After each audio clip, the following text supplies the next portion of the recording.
à tous et bienvenue dans notre nouvelle chronique dédiée à l'emploi et à l'insertion professionnelle sur Radio Sud Média Toulon, la chronique de Sophie. Nous aborderons plusieurs thèmes qui seront diffusés tous les mardis de 19h à 19h30 et rediffusés tous les jeudis sur le même créneau horaire. Vous pourrez y entendre des interviews d'employeurs, de professionnels, d'élus locaux, des témoignages positifs de citoyens et pourquoi pas des conférences et débats. Nous allons parler d'un sujet qui touche de nombreuses personnes et dans tous les foyers. Qui n'a pas un enfant, un frère, une tante, des parents concernés par ce sujet? Comment leur faciliter l'accès à l'emploi et favoriser leur insertion dans le monde du travail? Dans un contexte économique et en constante évolution, il est essentiel de se pencher sur les défis auxquels font face les chercheurs d'emploi, notamment les jeunes, les personnes en reconversion professionnelle et celles qui rencontrent des difficultés particulières, je pense au handicap. L'insertion professionnelle ne se limite pas seulement à trouver un emploi, mais implique également de créer un environnement propice à l'épanouissement et à la réussite de chacun, comme un logement stable, une mobilité accessible et confortable et un joli dressing. Aujourd'hui, pour inaugurer cette chronique, nous allons faire un état des lieux succinct de l'emploi dans le Var.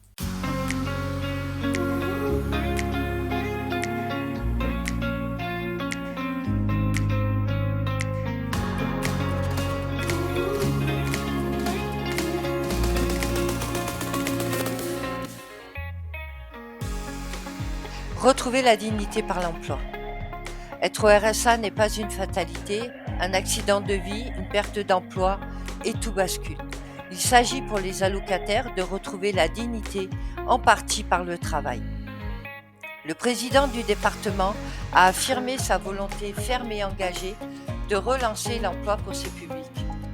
Alors que le Var compte 15,3% de sa population en situation de pauvreté et un taux de chômage de 7,1%, la métropole Toulon-Provence-Méditerranée, le département du Var et l'État ont renouvelé pour la 6e année consécutive leur partenariat dans la lutte contre la pauvreté et l'accès à l'emploi en signant 2 contrats locaux de solidarité pour la période 2024-2027. Il y a donc plusieurs étapes. Ce rendez-vous des droits et obligations, le rôle de France Travail qui mettra en adéquation les allocataires du RSA et les offres d'emploi en sa possession, un accompagnement par de l'insertion pour les personnes les plus éloignées de l'emploi et le rôle au plus près du terrain des autres partenaires. 10 millions d'euros sur 2 ans sont consacrés par le département à cette ambition, permettant également de financer des postes dédiés de travail à la Caisse d'allocation familiale France Travail, de mobiliser des agents de la collectivité dont le social est au cœur de l'action.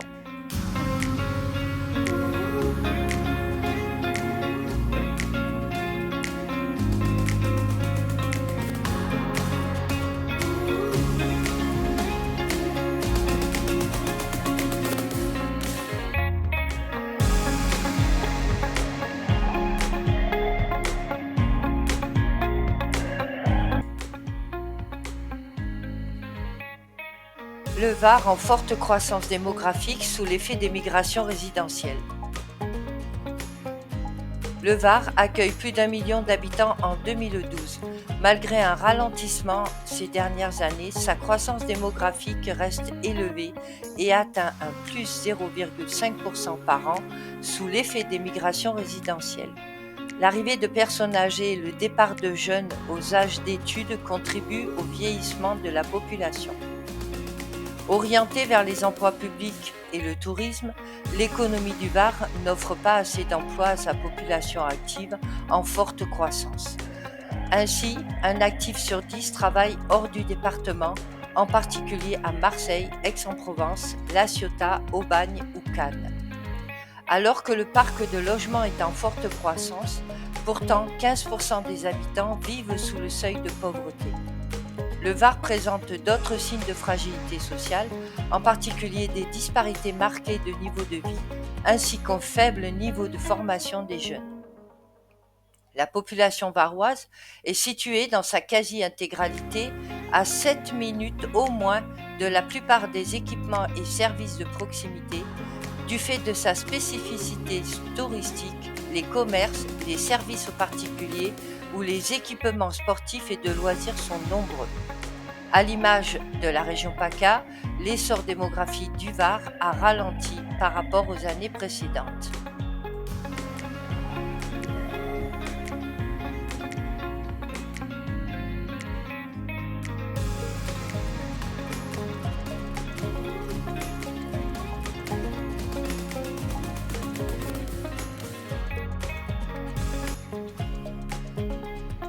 Les nouveaux Varois sont nombreux à continuer à travailler à l'extérieur du département dans les grands pôles situés à proximité, Aix-en-Provence, Marseille, Cannes et Antibes. Ce phénomène contribue à l'accroissement du nombre des navettes domicile-travail vers l'extérieur, plus 12,2% en 5 ans. C'est ainsi que beaucoup de Varois peuvent travailler dans un autre département, soit un actif sur 10. A l'inverse, peu d'actifs travaillent dans le Var, mais n'y résident pas. Enfin, à l'intérieur du département, la moitié des actifs ayant un emploi travaillent dans une autre commune que celle où ils habitent. Une économie très orientée vers le secteur public et le tourisme. Dans le Var, plus d'un emploi sur 4 est un emploi public. Un emploi sur 12 appartient notamment au secteur de la défense avec la base navale de Toulon. L'économie du département est également très orientée vers la satisfaction des besoins des résidents et des touristes. Disposant d'un grand nombre de résidences secondaires, campings et hôtels, le département double sa population en été. Le secteur tertiaire est ainsi surreprésenté, 83,8% des emplois. L'industrie de son côté ne représente que 6,4% des emplois et l'agriculture 1,8%. Enfin, le secteur de la construction concentre 8% des emplois, soit un point au-dessus de la part régionale. Dans le Var, on recense 104 personnes âgées de 65 ans ou plus pour 100 jeunes de moins de 20 ans. Nos sources sont l'INSEE et les départements du Var. Les offres d'emploi de la chronique de Sophie. Le Parc national du Mercantour recherche son chef d'antenne pour le Verdon, que vous soyez un homme ou une femme. Le poste est à temps plein, 35 heures catégorie B, date de début pour le 1er juin 2025 pour une durée de 3 ans minimum. La date limite de candidature au 25 mars 2025. Le profil recherché: expérience en gestion d'équipe et en surveillance environnementale, compétences naturalistes et techniques de terrain, maîtrise des outils informatiques et de communication, qualité de leadership, rigueur et autonomie. Les conditions pour accéder à cet emploi: il faut une forte disponibilité, y compris de nuit et le week-end. Les locaux et le matériel sont fournis, les véhicules de service sont partagés. La candidature est à envoyer avant le 25 mars 2025 avec une lettre de motivation à recrutement-mercantour-parcnational.fr.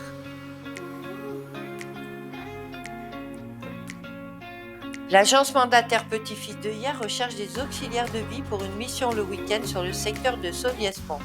Vous êtes motivé et passionné par l'accompagnement des personnes âgées, rejoignez leur équipe en leur téléphonant au 06 79 11 15 07, 06 79 11 15 07. Un appel à figuration sur scène pour Château-Vallon à Toulon.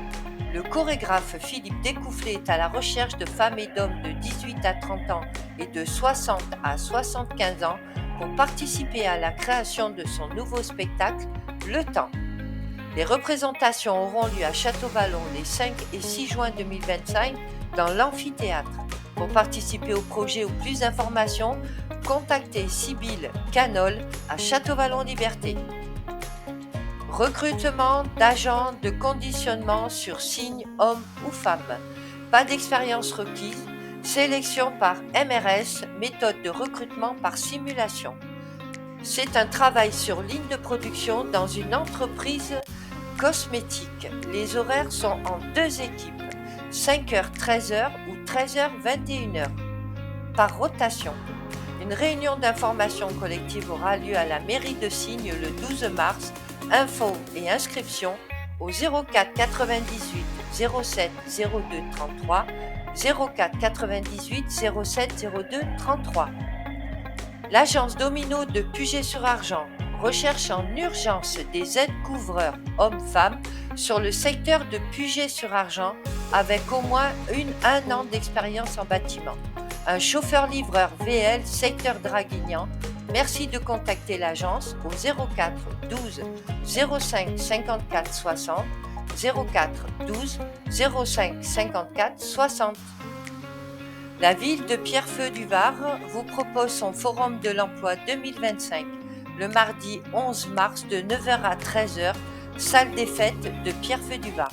Pensez à apporter plusieurs CV, vous pouvez faire des copies sur place, il y a un parking gratuit à proximité et si vous souhaitez des infos, vous pouvez appeler le CCAS de Pierrefeu-du-Var au 04 94 13 83 63, 04 94 13 83 63. Nous allons voir à présent quelques petites lois et décrets qui pourraient bien vous être utiles au quotidien, notamment pour les entreprises, avec l'aide à l'embauche d'un apprenti, l'aide exceptionnelle aux entreprises recourant à l'apprentissage est reconduite en janvier 2025. Elle est de 6 000 € maximum pour le recrutement d'apprentis en situation de handicap, 5 000 € maximum pour les entreprises de moins de 250 salariés et 2 000 € maximum pour les entreprises de 250 salariés et plus. Concernant la fiscalité, la fin du dispositif d'exonération d'impôts en zone franche urbaine en territoire entrepreneur, donc la ZFUTE, la fin du dispositif d'exonération fiscale pour les entreprises implantées dans les quartiers prioritaires de la ville, les QPV, les fins de dispositifs d'exonération d'impôts pour les entreprises implantées dans des bassins d'emploi à redynamiser, les BER, et concernant les ressources humaines, exonération des frais de transport des salariés, retour au taux légal obligatoire de 50%. Les aides publiques et financements, fin du crédit d'impôt innovation, le CII, le crédit d'impôt d'innovation destiné à soutenir les PME dans leurs projets innovants, ne sera pas prolongé au-delà du 31 décembre 2024. Impôts et revenus, la renon-valorisation du barème de l'impôt sur le revenu, la revalorisation des retraites de 2,2% au 1er janvier 2025, PEL, le taux de rémunération passe de 1,75% à compter du 1er janvier 2025. Les frais bancaires, les virements instantanés gratuits à partir du 9 janvier et l'évolution du taux d'intérêt légal au premier semestre 2025, le taux d'intérêt légal est utilisé pour calculer les pénalités en cas de retard de paiement auprès d'un créancier. Si vous souhaitez communiquer sur votre entreprise, vous êtes commerçant, artisan, industriel, un espace publicitaire peut vous être réservé. Contactez l'équipe de Radio Sud Média Toulon par mail à mediasud83@gmail.com. Vous souhaitez acquérir de nouvelles compétences, booster votre carrière ou vous réorienter vers un domaine qui vous passionne, ne cherchez plus. Les formations sont conçues pour vous aider à atteindre vos objectifs professionnels et personnels. VAR Formation vous propose des modules d'une journée ou des e-books pour de l'auto-formation avec un suivi dans les domaines suivants. Le code du travail avec les devoirs et droits des employeurs et salariés. Une formation en langue française pour remise à niveau et éducation civile. Dans le domaine de la restauration, la sécurité et l'hygiène alimentaire avec le diplôme HACCP, les 5 M. Ne laissez pas passer cette opportunité de vous former et de vous épanouir. Inscrivez-vous dès aujourd'hui et commencez à construire l'avenir que vous méritez. Contactez VAR Formation pour en savoir plus et découvrir nos offres spéciales par mail à varemploiformation@gmail.com.